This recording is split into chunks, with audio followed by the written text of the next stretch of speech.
మీరు ఏ పొజిషన్లో ఉన్నారు ఇప్పుడు? మీరు నాస్తికుడు, మీరు దేవుణ్ణి నమ్మరు. ఒకవైపున క్రిస్టియానిటీ మీద చర్చ, ఇంకో వైపున హిందూ మతం దీని మీద చర్చ. ఈ మధ్యలో మీరు ఎక్కడున్నారు? ఎటువైపు? ఏమో పిలిచినా మీకే తెలియాలి. మీకు క్లారిటీ ఉంటుంది కదా? ఎస్ బ్రదర్, అసలు ఈ ప్రశ్న మంచి ప్రశ్న. హిందువులు మేము గొప్ప అని వివరిస్తున్నారు, క్రైస్తవులు మాకు ఇక్కడ ప్రేమ, విద్య, వైద్యం, చదువు, సమానత్వం దొరికిందని వీళ్ళు వివరిస్తున్నారు. వీళ్ళు వీళ్ళ కోణంలోనే చూస్తారు, వీళ్ళు వీళ్ళ కోణంలోనే చూస్తారు. మిమ్మల్ని ఏమంటారంటే వీళ్ళు హిందూ వ్యతిరేకులు కాబట్టి వీళ్ళంతా క్రిస్టియానిటీ మళ్ళీ హిందూ అనే పదవి వాడకండి. హిందూ అని అంటేనే దౌర్భాగ్యులు అని అర్థం. చిన్న జేర్ సార్ చెప్పిండు మనకి, దౌర్భాగ్యులు అని 10 సార్లు అనకు. ఓకే సరే, మీరు ఇప్పుడు క్రిస్టియానిటీ వైపు మీరు అంటున్నారు అని ఒక చర్చను కొంతమంది తీసుకొస్తారు. అదేం కాదు బ్రదర్, బాబాసాహెబ్ అంబేద్కర్ క్రైస్తవం వైపు వెళ్ళలేదు, నవాయాన బౌద్ధం వైపు వెళ్ళాడు, బౌద్ధన ధమ్మం వైపు వెళ్ళాడు.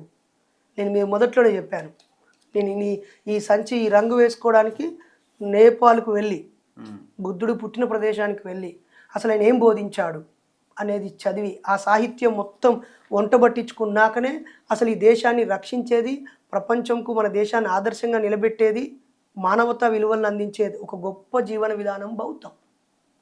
దానికంటే ముందే ఉన్న చార్వాక లోకాయుతాన్ని స్వీకరించి ఇంకొంచెం మెరుగుపరిచిన ధర్మం.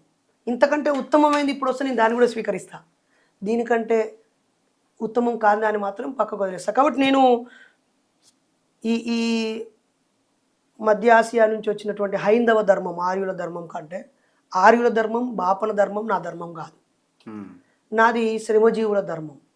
ఏ ప్రాంతంలో వాళ్ళ జీవితానికి ముడిపెట్టి ఉన్న జీవన విధానమే ఆ ప్రాంత ధర్మం, అంతే. కోయా, గోండు వాళ్ళకి వేరే ధర్మం ఉంటుంది. వాళ్ళకి రాముని ఒక ఆయన అంటున్నాడు, హిందూ రాష్ట్రంగా ఈ దేశాన్ని మార్చాలి, మారుస్తాం ఖచ్చితంగా. హిందూ రాష్ట్రం అంటే మీరన్న ఆర్యుల ఆర్ బ్రాహ్మణికల్ కల్చర్ అట్లాంటి హిందూ కాదు, బహుజన హిందూ అని ఒకరు లేవనెత్తుతున్నారు. అవన్నీ చెల్లని కాయిదాలు. ఎట్లా? ఇప్పుడు భారత రాజ్యాంగం అదే కదా, భారత రాజ్యాంగాన్ని ఆమోదించుకున్నాక ఈ దేశంలో ఎవ్వడి రాజ్యం రాదు. వాడు అట్లా అన్నాడంటే ఆ ప్రజల మద్దతు కూడగట్టి ఏదో కుళ్ళు రాజకీయం చేయడానికి, ప్రజల మధ్య అశాంతి నెలకొల్పడానికి కుట్ర చేస్తున్నాడు అని అర్థం, అంతే. అంటే మన దేవుళ్ళు మనం అంటాడు కదా, మీరు రాముడు, కృష్ణుడు ఇవన్నీ వీళ్ళు కాదు, మన గ్రామాల్లో ఉన్న గ్రామ దేవతలు మన దేవతలు అని ఒక చర్చ ఉన్నది కదా. సో ఇప్పుడు మీరు హిందూ ఐడియాలజీ హిందూ ఆర్ హైందవ అట్లా నోటిఫై చేసి ఓకే ఆ ఐడియాలజీని టచ్ చేయకుండా మనకి సంబంధం లేదు. కాదు ఈ మతంతో మనం కలిసి పనిచేయలేము, అసలు మనది కాదు. ఆ లైన్ లోకి వెళ్లకుండా, ఆ లైన్ లోపలికి వెళ్ళకుండా మనం ఈ వ్యవస్థని పరిరక్షించలేము, ఈ వ్యవస్థను మనం కాపాడుకోలేము. విశారదన్ మహారాజ్ గారు మాట్లాడినారు. ఓకే, విశారదన్ గారు అన్న వాక్యాల మీద నా అభిప్రాయం అడుగుతున్నారు. ఆయన అన్నదానిలో తప్పేం కనిపించింది మీకు? ఆయన అన్నదానిలో తప్పేం కనిపించింది? మెజారిటీ ప్రజలు, ఇప్పుడు మా ఊళ్ళో పోషమ్మ తల్లి ఉన్నది, ఇప్పుడు తప్పు అన్నారు కదా. నేను అన్నది ఒక ధర్మమే అందరిది అనడం తప్పు, ఇదే పాటించాలనడం తప్పు. విశారదన్ గారు అన్న వాక్యాల్లో మా ఊరు పోషమ్మ, మా ఊరు హనుమాన్ టెంపుల్ ఉన్నది బ్రదర్, బిల్ల సమ్మక్క అనేట ఆమె ఆ గుడిని కాపాడుతున్న తల్లి. ఆమె రెడ్డి, రోజు లేస్తే ఆ గుడిని ఊడ్చేది, కడిగేది, తుడిచేది ఆమెనే, ఓకేనా. ఇప్పుడు ఆమె పూజారి ఉండాలంటున్నాడు విశారదన్, తప్పేమున్నది? గుడిని ఎవరినైనా అడిగితే తెలుస్తుంది కదా. ఊళ్ళో ఈ బండరాయిని కాపాడింది ఎవరు, తుడిచింది ఎవరు, దీపం పెట్టింది ఎవరు, దండం పెట్టింది ఎవరు, కొబ్బరికాయ కొట్టింది ఎవరు, మైక్ వేసేది ఎవరు?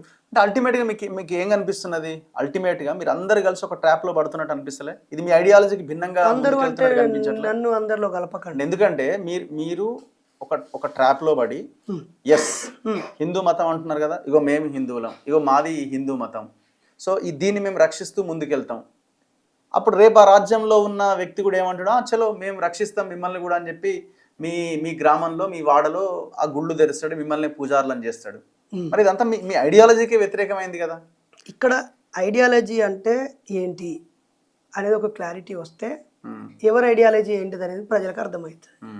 విశారదన్ గారి ఐడియాలజీ బహుజనులు ఎవరు ఎక్కువ మంది ఉన్నారో వాళ్ళందరినీ కలపాలి, కొద్దిమందే పాలకులుగా ఉండొద్దు, కొద్దిమందే ప్రతినిధులుగా ఉండొద్దు, హనుమాన్ కూడా రాముడితో సమానంగా గౌరవించబడాలి అనేది ఆయన ఆలోచన. దాంట్లో లోపం ఉంటే ఆయనకు చెప్పాలి, ఆయన సరి చేసుకుంటాడు. అప్పుడు మీరు చెప్పండి, సరే ఆయన పక్కన పెట్టండి, మీరు చెప్పండి. ఆ, ఇప్పుడు గుడిలో ఆ గుడి మనది కావాలి, ఆ గుడిలో పూజారులు మన వాళ్ళు కావాలనే చర్చను మీరు తీసుకొస్తున్నప్పుడు అలా నేనేం మీరు తీసుకురాలేదు. నాస్తిక సమాజం కావాలి. చారువాక ఆ, లోకాయిత సరే ఓకే, దేవుడు అంటే కొంతగా నమ్మకం లేనటువంటి ఒక దేవుడు అంటే మళ్ళీ ఇక్కడ మహిమలు కలిగిన దేవుళ్ళు, అదే అభూత అంటున్నాను, శక్తులు అదే ఉన్న అంటున్నాను. మరి ఇప్పుడు దేవుళ్ళు. ఇవన్నీ మరి దాంట్లోకే వస్తుంది కదా.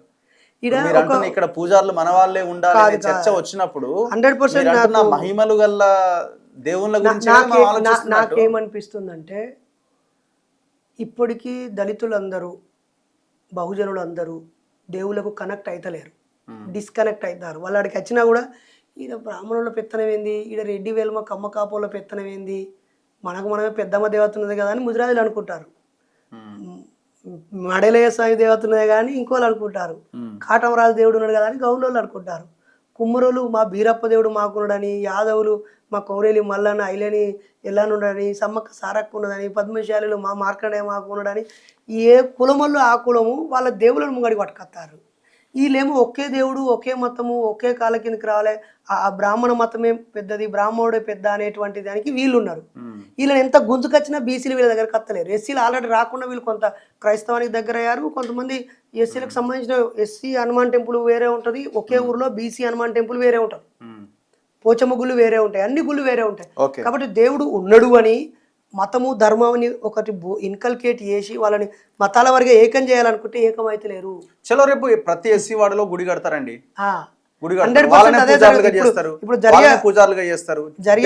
మీ లైన్ ఎట్లుంటది? జరిగే కుట్ర ఏంటంటే ఆల్రెడీ చర్చిలకి వెళ్ళిపోయినటువంటి వాళ్ళందరూ పాస్టర్లు అయిపోయి వాళ్ళ ప్రజలతో ఉండి ఆ మతాన్ని, ఆ ధర్మాన్ని వాళ్ళు కాపాడుకుంటారు. కానీ మనం ఎంత దళిత గోవిందం అన్నా, దళిత కాలనీలకు పోయి మనం ఊరేగింపు, దేవుళ్ళ ఊరేగింపులు చేసినా వాళ్ళు పెద్దగా మనల్ని పట్టించుకుంటలేరు. యువత కూడా బాగా చదివి ఇప్పుడు బుద్ధిజం వైపు వెళ్ళిపోతున్నారు, అంబేద్కరిజం వైపు వెళ్ళిపోతున్నారు. కాబట్టి ఏం చేద్దాము అని ఆలోచించి దళిత కాలనీలలోనే ఫస్ట్ హనుమాన్ బొమ్మలు పెట్టుకొని, ఆ తర్వాత రాముని ఆలయాలు నిర్మించుకొని, ఆ తర్వాత పూజారులను పెడతా అని అనుకున్నప్పుడు బ్రాహ్మణ సోదరులు అడిగి పోవడానికి సిద్ధంగా లేరు. ఎందుకంటే అక్కడ ఇన్కమ్ తక్కువ, మళ్ళీ ఆడికి వెళ్ళి దళితులను ముట్టుకోవాలి, దళితులకు పూజలు చేయాలి, ఇది ఏంది అని చెప్పి. కాబట్టి వాళ్ళకు షార్టేజ్ ఉన్నది పూజారులు. కాబట్టి ఆ షార్టేజ్ ఉన్న పూజారులను నింపుకోవడానికి మళ్ళీ దళితుల్లో నుంచే శిక్షణ పొందిన, వేద శిక్షణ పొందిన వాళ్ళు కావాలి. ఆల్రెడీ ఉన్న పద్మశాలి పూజారులకు హోదా ఇవ్వవు, వాడుకోవు. విశ్వబ్రాహ్మణ సోదరులు ఉన్నారు, వాళ్ళని వాడుకోవు. మాలదాసరి, మాదిగదాసరులను తీసుకోవు. కాబట్టి ఇప్పుడు ఇట్లా ఇది ఒక చర్చ జరిపి చలో మేము కూడా మీకు పూజారులను చేస్తాం అని అన్నాక ఈ దళితుల్లో నుంచి పూజారి కావాలని ఆశ ఉన్నోళ్ళు, లేకపోతే సాధలేని పిల్లల్లో వాళ్ళ చేతిలో పెడితే వాళ్ళకు కావాల్సినటువంటి ఒకే దేవుడు, ఒకే ధర్మం, ఒకే గుడి, ఒకే సిస్టమ్ అనేది ఉన్నది కదా, ఆ 2-3% ఉన్నటువంటి వాళ్ళ చెప్పు చేతుల్లోకి బీసీలను, ఎస్సీలను అందరినీ పెట్టడం కోసం ఒక కుట్ర జరుగుతుంది. ఆ కుట్రలో భాగంగా ఇప్పుడు కృష్ణ పిలుపునిచ్చిండు, ఆయన చెప్పిన దానిలో న్యాయం ఉన్నది. ఆ న్యాయం ఆధారంగా రేపు ఒక స్టేట్మెంట్ ఇస్తారు. ఓకే, ఇప్పటి నుంచి వేద పాఠశాలల్లో 100 మందికి ఇట్టిన కదా, ఇప్పుడు 200 చేస్తాము, మీరు 50 మంది బీసీలు రారి, 29 మంది ఎస్సీలు రారి, అందరు రారు, 200 మందికి నేర్పిస్తామంటే వాళ్ళు రెడీ ఉన్నారు. వేద పాఠశాలలో నిరాకరణ చెయ్యరు. అది నిరాకరణ చేస్తే మళ్ళీ చట్టం ముందు సమానం అనే శిక్షణ ఉన్నది కదా. అవసరమైతే వీళ్ళకి సపరేట్ ఎస్సీ గురుకులం పెట్టినట్టు పెడతారు. ఆల్రెడీ డిమాండ్ కూడా వస్తున్నది, సపరేట్ గా గురుకులాలు ఉన్నట్టు వేద పాఠశాలలో కూడా సపరేట్ పెట్టండి అన్న డిమాండ్ వస్తున్నది. పెడతారు. వీళ్ళకి గుడులు కూడా కట్టిస్తారు, ఆ గుళ్ళలో వీళ్ళని పూజలు కూడా పెట్టిస్తారు. వాళ్ళ అల్టిమేట్ గోల్ వీళ్ళని దేవునికి కనెక్ట్ చేయాలి, ధర్మానికి కనెక్ట్ చేయాలి, అభూత కల్పన. కానీ వాస్తవిక నేను ఒకటి చెప్తాను రఘుబాయ్, ఇంత గింజుకుంటారు కదా, రేపు వస్తాయి అన్ని గుళ్ళకి. ఇప్పుడు ఆల్రెడీ ఒక 10-20 వేల గుళ్ళకి ప్రణాళికలు వేసిళ్ళు, గుళ్ళు రెడీ అవుతున్నాయి. కానీ పూజారులు, రిక్రూట్మెంట్కి పూజారులు లేరు, కార్మికులు లేరు, పూజా కార్మికులు లేరు. పూజారి వైపు వెళ్ళే బ్రాహ్మణులకు పిల్లనిత్తలేరు, వాళ్ళు సిద్ధపడతలేరు. హార్డ్వేర్, సాఫ్ట్వేర్ కంపెనీలు, సీఈఓలు, ఐఏఎస్, ఐపీఎస్ వైపు వెళ్ళిపోతున్నారు. పిల్లనియట్లేరు, ఆ ఊళ్ళో పట్టుకొని ఏడవాల్సి వస్తున్నది, అంత భరించాల్సి వస్తున్నది. ఫ్రీడమ్ లేదు. ఈ పరిస్థితుల్లో వాళ్ళకి రిక్వైర్మెంట్ ఉన్నది. ఆ రిక్వైర్మెంట్ నింపుకోవడానికి కూడా ఈ ఎత్తుగడ వాళ్ళది ఒక భాగం కూడా కావచ్చేమో. రేపు ఇది జరుగుతుంది కంపల్సరీ. అది జరిగిందంటే ఇప్పుడు మాట్లాడుతున్న వాళ్ళంతా వాళ్ళ ట్రాప్ లోకి వెళ్ళిపోతారు. 100% వాళ్ళు సపోర్ట్ చేస్తారు. ఇప్పుడు చెప్పిన లైన్ అదే కదా బ్రదర్. ఇప్పుడు నేను ఒక ముస్లింకి, ఒక క్రిస్టియన్కి గొడవ జరుగుతుంది అనుకో, నేనేం మాట్లాడతా, వాళ్ళ వ్యక్తిగత గొడవ అయితే ఓకే, అది సమాజం మీద ప్రభావం చూపిస్తున్నప్పుడు నా అభిప్రాయం చెప్తా. ఒక మాదిగ సోదరుడికి, ఒక బ్రాహ్మణ సోదరుడికి గొడవ జరుగుతున్నప్పుడు నన్ను నేను మాలాయన, మాదిగైనా నేను కులంలో నుంచి, మతంలో నుంచి అతీతంగా ఆలోచించే స్థాయికి వచ్చాను. కాబట్టి నేను ఫేర్గా మాట్లాడతాను. వీళ్ళ వైపు తప్పున వీళ్ళ వైపు తప్పున తప్పు తప్పే అంట కదా. కాబట్టి ఇక్కడ నీకు నీకు అసలు ఇవన్నీ కాదు బ్రదర్. డిప్యూటీ సీఎం భద్రాచలం పోయి పట్టు వస్త్రాలు ముత్యాల తలంబ్రాలు ఇచ్చారా ఇవ్వలేదా?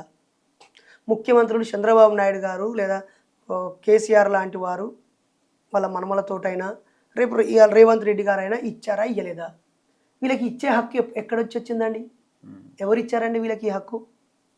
ఒక దళిత లేదా ఒక ఎంపీ ఎమ్మెల్యే అయినటువంటి బ్రాహ్మణేతరుడు కాన్స్టిట్యూషనే కదా కాదు. ఈ కాన్స్టిట్యూషన్ ఆఫ్టర్ ఆల్ 1949 పదవిలో ఉన్నాడు కాబట్టి కదా అక్కడ దాకా వెళ్ళింది. రఘు గారు, ఇది టీవీ ఛానల్ అండి, లక్షల మంది ప్రజలు చూస్తారండి. వాళ్ళకి చరిత్ర చెప్పేటోడు ఎవరు లేక ఇప్పుడున్న ముచ్చట్లు చూసే కృష్ణన్న మాట్లాడిన వాళ్ళ తప్పు కనిపిస్తుంటది, విశారదన్న వాళ్ళ తప్పు కనిపిస్తుంది, ఈ బ్రాహ్మణ సోదరుల వాళ్ళ తప్పు కనిపిస్తుంది. అసలు ఎక్కడుందో మూలాల్లోకి వెళ్ళాలి కదా. ఇది 1949 నవంబర్ 26 ఆమోదించబడి 1950 జనవరి 26 అమలులోకి వచ్చిన బుక్ ఇది. దీనికంటే ముందు 95 సంవత్సరాల క్రితం జరిగిన చరిత్ర మనకు తెలవాలి. 100 సంవత్సరాల క్రితం జరిగిన చరిత్ర తెలవాలి. వేల కాడికి ఓది కాదు, వేలు చెప్తారు. రాముడు 11,000 సంవత్సరాలు పాలించాడు, వాళ్ళ నాయన 60,000 సంవత్సరాలు, మొత్తం 71,000 సంవత్సరాలు రాముడు మరియు వాళ్ళ నాన్నే పరిపాలించిండట ఈ దేశాన్ని. ఎన్ని వేల సంవత్సరాలు? 71,000 సంవత్సరాలు పరిపాలించి. మనం అంత దూరం పోవద్దు. రాముడు గొప్పోడా అంటే గొప్పోడే అందా. మనకు ఆయనతో ఏమైనా లొల్లి ఉన్నదా? మనకు ఆయనతో ఏమైనా లొల్లి ఉన్నదా? ఏమీ లేదు కదా. ఆయన పేరు చెప్పుకొని దోపిడీ చేసిన దోపిడీ గురించి మాట్లాడితే నువ్వు మా రాముడిని ప్రశ్నిస్తావు అంటున్నాడు. ఇప్పుడు ఏమంటున్నాము? అయ్యా 1930వ సంవత్సరంలో మార్చి 2వ తేదీన ఒక పోరాటం మొదలైంది. నేను చెప్పేది 1930, ఇది 2030 కూడా రాలే, ఇంకా 2030 కూడా రాలే, ఇంకా 6 ఏళ్ళు పడుతుంది, ఇంకా 4 ఏళ్ళు అయితే 30 అవుతుంది. అంటే 96 ఏళ్ల క్రితమే ఒక పోరాటం మొదలైంది. 1935లో ఆ పోరాటం విజయం. 5 ఏళ్ళు జరిగింది ఆ పోరాటం. ఏమో పోరాటం అది? మీరు మీ గుడి ముందు చేసే పూజలో ఆ ఊరేగింపులో మేము కూడా పాల్గొంటామని పోరాటం. గుళ్ళే లోపలికి వస్తామని పోరాటం కాదు, గుడి పూజారుగా ఉంటామని పోరాటం కాదు, గర్భగుడి లోపలికి వస్తామని పోరాటం కాదు. మీరు మేము సమానం అనేటోళ్ళు ఇప్పుడు మాట్లాడుతున్నారు కదా. కేవలం 94 ఏళ్ల క్రితం బాబాసాహెబ్ అంబేద్కర్ గారు కాలారాం టెంపుల్ ముందు ఆ జాతరలో పాల్గొంటాము, ఆలయంలోకి మేము ప్రవేశిస్తామని పోరాటం ఎందుకు చేయాల్సి వచ్చింది? ఈ సమానత్వం మాట్లాడే మీ తాత ముత్తాతలు ఏం చేసిర్రు? కద్రేకర్ అనే వ్యక్తిని శ్రీరామనవమి రోజే చితక బాది కర్రలతో పొడిచి వాళ్ళ దేవుని శూలాలతో పొడిచి అక్కడ చంపి పడేసిరు, రాళ్ళతో కొట్టి చంపేసారు. కద్రేకర్, మీకేమో శ్రీరామనవమి గొప్పగా కనిపించచ్చు, కానీ ఆ రోజు కద్రేకర్ ఆమరణ దినం. ఆయన 96 ఏళ్ల క్రితం ఆయన ప్రాణత్యాగం చేస్తే ఈరోజు వీళ్ళు పోగలుగుతారు. ఇంకెన్ని సంవత్సరాల తర్వాత వీళ్ళు పూజారులు లోపలికి పోయే రోజు వస్తుందో? ఆ తర్వాత అసలు శ్రీరామనవమి జరపలే. ఆడ 5 ఏళ్ళు పోరాటమే చేసినా కూడా 5 ఏళ్ల తర్వాత గుడి లోపలికి రానిచ్చారండి. ఇప్పుడు వీళ్ళు మాట్లాడుతున్నారు సమానత్వం సమానత్వం అని. సమానత్వం నోటితో కాదు. ఓ బ్రాహ్మణ పెద్దలారా, సమానత్వం మీరు అన్నందుకు మీకు అభినందనలు. మీరేం శత్రువులు కాదు మాకు, మీతో మాకు. మీరు అంటున్న లైను మా తాతలు ముత్తాతలు తండ్రులు ఎవరో చేసిన పాపం అయ్యుండొచ్చేమో, అప్పుడు జరిగింది అది. ఇప్పుడు మేము అట్లా లేమంటున్నారు వీళ్ళు. సంతోషం, మిమ్మల్ని ఇప్పుడు ఎవరద్దంటారండి? మేము అట్లా లేమంటున్నారు. వెరీ గుడ్, మీకు అభినందనలు. మీతో మాకేం లేదు. ఇప్పుడు మీకు 10% ఈడబ్ల్యూఎస్ రిజర్వేషన్ వచ్చింది కదా. మీరు లెక్కలు తీయండి, కులాల వారిగా బ్రాహ్మణ సోదరులు ఎంతమంది ఉన్నారో ఫస్ట్ వాళ్ళ పేదరికమే తొలగించండి. ప్రభుత్వం ఒక చట్టం చేయండి. బ్రాహ్మణులు తక్కువ మందే ఉన్నారు కదా, సగానికి పైగా ఉన్న బీసీల లెక్కలు ఆపండి. 25%, 20%, 19% ఉన్న మాలమాదిగల లెక్కలు, ఎస్సీల లెక్కలను ఆపండి. 6% ఉన్నాం, 10% ఉన్నామన్న ముస్లింల లెక్కలను ఆపండి. ఓకేనా? ఫస్ట్ బ్రాహ్మణుల లెక్క తీయండి రాష్ట్రంలో. మీరన్నీ, నేను మిమ్మల్ని వ్యతిరేకిస్తాను సోదరా. బ్రాహ్మణుల లెక్క మొత్తం తీయండి.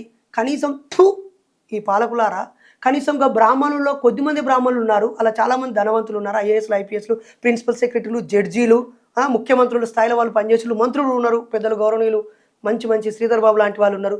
ఫస్ట్ మీరందరూ కూర్చుండి, తక్కువ మందే ఉన్నారు కాబట్టి ఆ అన్నంలో బియ్యం రాళ్ళు ఉన్నాయి కదా, రాళ్ళు తీసేసినట్టుగా బ్రాహ్మణుల్లో పేదరికాన్ని ఫస్ట్ పోగొట్టండి. కేసీఆర్ దళితులకు 10 లక్షలు ఇచ్చి వాళ్ళ లక్షాధికారులను చేద్దామని ప్లాన్ చేసిండు కదా. మొత్తమే శాశ్వత ప్రాతిపదికన పరిష్కారం కావాలనడం లేదా? అట్నే ఫస్ట్ బ్రాహ్మణుల లెక్క తీసి ఎన్ని గుళ్ళు ఉన్నాయి, వాళ్ళు కట్టిన గుళ్ళు ఎన్ని ఉన్నాయి, దానికోసం వాళ్ళ స్థలాలు ఎన్ని ఉన్నాయి, వాళ్ళకి ఎంత ఆదాయం వస్తుంది, ఫస్ట్ వాళ్ళ పేదరికాన్ని తీసేయరు. తర్వాత మనకి ఎందుకు పోదాం? దీనికి సిద్ధమా? సిద్ధం కావాలి కదా. సమానత్వం అన్నోడు లెక్కలు వేయాలి కదా. ఎన్ని కంపెనీలు వాళ్ళ చేతిలో ఉన్నాయి, ఫార్మా కంపెనీలు ఎన్ని ఉన్నాయి, యూనివర్సిటీలు ఎన్ని ఉన్నాయి, ఇంజనీరింగ్ కాలేజీలు ఎన్ని ఉన్నాయి, మెడికల్ కాలేజీలు ఎన్ని ఉన్నాయి, హాస్పిటల్ ఎన్ని ఉన్నాయి, స్కూళ్ళు ఎన్ని ఉన్నాయి, ఏ రంగాలలో వాళ్ళు ఎక్కడెక్కడ ఉన్నారో వాళ్ళు ప్రకటన చేయండి. తక్కువ మంది ఉన్నది ఈజీగా దొరికిపోతారు కదా. ఎక్కువ మంది జనం ఉన్నది లెక్క దొరకడం కష్టమవుతుంది కానీ తీయండి. ఊరికి ఒకరో ఇద్దరు ఉంటారు కదా బ్రాహ్మణ పూజారులు, వాళ్ళ ఆస్తులు తీయండి.